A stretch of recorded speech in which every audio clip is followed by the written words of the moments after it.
Pertama, bahan yang perlu kita siapkan adalah bahan rempah di sini. Yang pertama ada daun salam 3 lembar, kemudian ada jinten, lalu ada cengkeh, kemudian ada kapulaga, ada lada hitam, kemudian di sini ada kunyit bubuk, ketumbar bubuk, lalu ada garam masala atau kari bubuk dan kayu manis bubuk. Tapi pecinta majak di rumah bisa pakai kayu manis utuh yang masih batangan. Lalu bahan yang akan ditumis di sini ada 3 siung bawang putih, nanti saya bakal iris, lalu ada 2 bawang bombay ukuran kecil, dan bahan tambahan lainnya di sini ada wortel yang sudah diiris-iris tipis, lalu ada cabai hijau, kalau tidak ada cabai hijau bisa pakai paprika, dan ada tomat.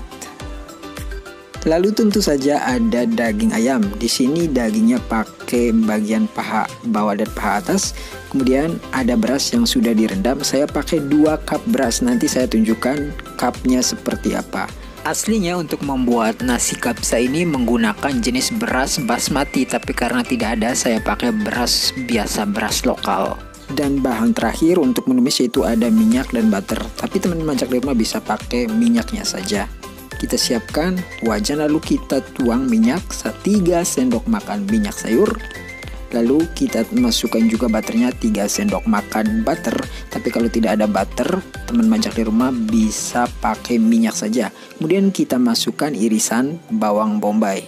Bawang bombay 2 tadi sudah diiris, dicincang seperti ini. Kita tumis sampai kecoklatan dan harum. Setelah bawang bombaynya cukup ada kecoklatan, kemudian kita masukkan bawang putihnya. Kita tumis lagi sampai bawang putihnya harum dan sedikit berwarna kecoklatan. Selanjutnya kita masukkan bumbu rempah-rempah yang masih utuh seperti jinten, terus ada kapulaga dan lain sebagainya. Dan jangan lupa masukin juga daun salamnya. Lalu tumis lagi sampai semua rempahnya itu tercium aroma harum. Kemudian setelah itu kita bisa langsung masukkan daging ayamnya.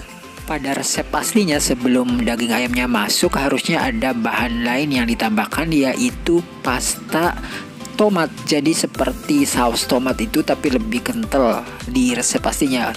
Teman-teman bisa cek di deskripsi dengan resep lengkapnya nanti ya. Selanjutnya kita bisa masukkan bumbu bubuknya di sini. Yang pertama ada kari bubuk, lalu ada di situ kayu manis bubuk, kemudian ada kunyit bubuk, ketumbar bubuk. Kita aduk-aduk rata sampai terlumuri daging ayamnya. Selanjutnya kita bisa tambahkan tomat yang sudah dipotong-potong. Kita aduk lagi sampai airnya keluar. Oh iya, saya hampir saja lupa masukkan garam dan gula pasirnya. Di sini garamnya pakai 1 sendok teh, kemudian gula pasirnya 2 jumput saja supaya rasanya lebih balance. Lalu kita masak aduk sampai bumbunya meresap ke dalam ayamnya sekitar 3-5 menit. Selanjutnya kita bisa tambah air. Di sini airnya pakai cup ini ya. Cup ini pakai 3,5 cup. Jadi 3,5 cup itu sekitar 1000 ml atau 1 liter pas. Kita biarkan airnya mendidih dan biarkan sampai ayamnya empuk, sampai airnya berkurang menyusut.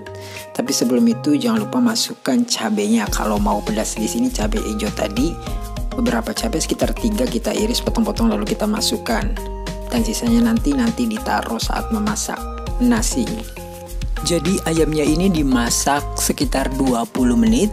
Kemudian kita bisa angkat dan pisahkan dengan kuah atau airnya.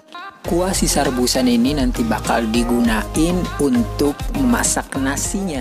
Tahap selanjutnya itu memasak nasi. Untuk memasak nasi kita lapisi pancinya dengan pelapis. Kemudian kita bisa langsung masukkan beras yang sudah direndam. Awalnya ini tadinya tuh 2 cup, tapi setelah direndam menjadi 3 cup.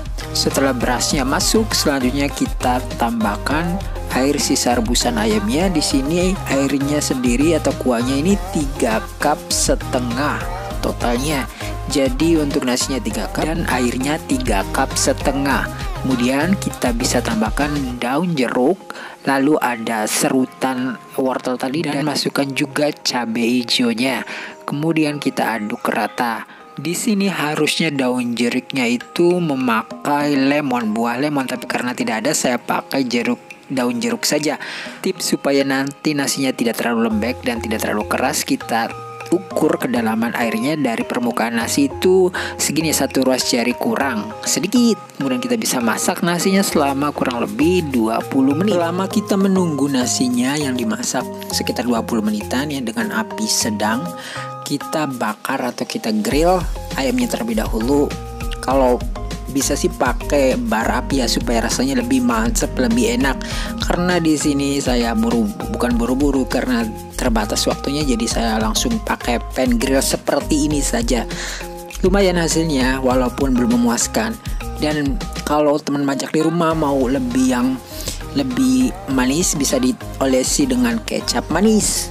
Nanti bakal rasanya seperti ayam bakar. Lanjut grill ayamnya sampai benar-benar kecoklatan seperti ini dan matang ya. Sebenarnya sudah matang, tapi untuk aroma smoky-smokinya. Ini dia hasil nasinya setelah 20 menit, kurang lebih 20-25 menit dimasak. Dan hasilnya langsung matang seperti ini. Jadi airnya itu 3,5 cup dan nasinya itu 3 cup. Jadi nanti hasilnya pas, tidak terlalu lembek, tidak terlalu keras ya. Tapi triknya tuh harus pakai api sedang ke kecil saja, jangan terlalu besar, takutnya itu berkerak, nanti ada intipnya. Dan kita bisa sajikan nasi kabsanya. Ini mantep banget ya pokoknya. Rasanya seperti nasi kuning tapi lebih rich lagi, lebih kaya lagi karena banyak rempah-rempahnya ya. Kemudian kita bisa tata ayam bakarnya, ayam panggangnya di atas nasinya dan kita sajikan. Pokoknya ini bagi teman-teman yang belum pernah coba, wajib coba deh, karena rasanya pasti ada manis, gurih, pokoknya mantap deh. Tapi kalau majak di rumah merasa kurang gurih, nasinya bisa ditambah garam lagi, bisa ditaburi garam, kita aduk lagi seperti itu. Dan ayamnya ini aromanya rich banget, pokoknya kayak rempah deh rasanya. So itu saja resep di video kali ini, dan semoga videonya bermanfaat. Sampai jumpa di video selanjutnya. Jangan lupa subscribe, like, comment, and share. Dan jangan lupa bilang yum joy. Makan lagi, masak lagi, sehat selalu. See you on the next video. Bye bye. Wassalamualaikum.